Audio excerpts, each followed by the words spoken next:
खेलिया कूदिया बेटी घर के लवटेली।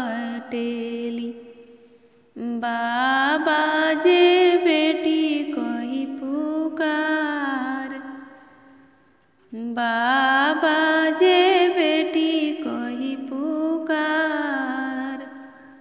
बाबा के बचनिया सुनी दौड़ेली सीता बेटी। कहीं बाबा बचन आपन, कहीं बाबा बचन आपन। लोटा भरी पनिया बेटी हमके पियावहो।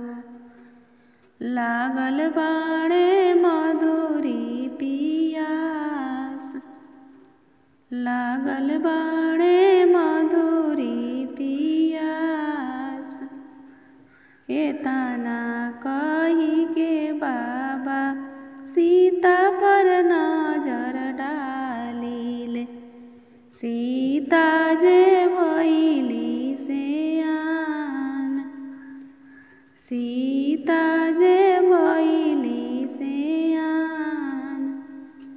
दिनवा ना देखी बाबा रतिया ना देखनी। चली भइनी बरवा खोजन, चली भइनी बरवा खोजन।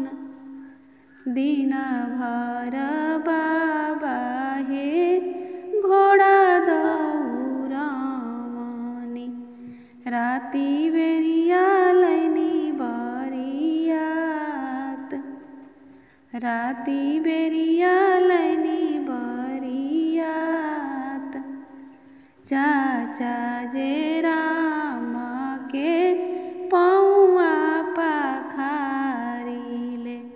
भैया जे लौआ मेराई, पापा जे सीता के दिले कन्यादान।